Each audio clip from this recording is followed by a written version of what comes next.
Europe Matin.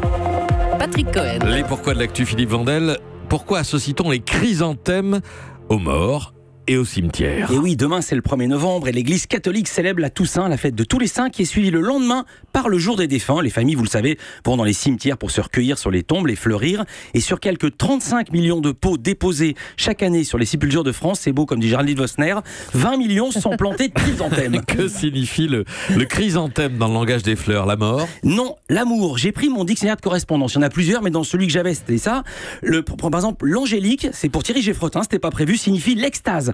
L'œillet exprime l'amour sincère et la rose, l'amour et la beauté. Et au contraire, c'est la viorne, je sais même pas ce que c'est, qui incarne le refroidissement, et l'hortensia qui symbolise la froideur. Alors pourquoi ce lien entre le chrysanthème et le tombeau? C'est l'étymologie? Pas du tout, je vous raconte. La plante est originaire de Chine, puis elle a été cultivée au Japon à partir du 7e siècle, puis importée en Europe en 1789 par un certain Pierre-Louis Blancard, qui était capitaine de navire. On l'a d'abord appelé, pas Pierre-Louis, mais la plante camomille chinoise, puis camomille à grandes fleurs, avant que Linné lui donne un nom savant, donc latin, Chrysanthemum indicum, qui lui-même vient du grec chrysanthemon, qui veut dire littéralement fleur d'or, car les premiers spécimens étaient jaunes. Et la tradition du chrysanthème au cimetière en France remonte à plus d'un siècle. Avant l'arrivée des serres électriques, des engrais chimiques et des vols non courriers, Julie avait raison, on ne trouvait pas n'importe quelle fleur, n'importe où, à n'importe quel moment de l'année. Mais c'est plus compliqué que ça.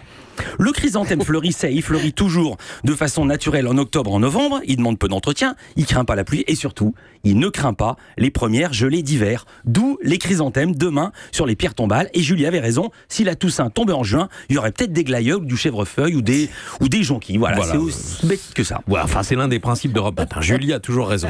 C'est vrai, non, vous avez raison. Europe 1.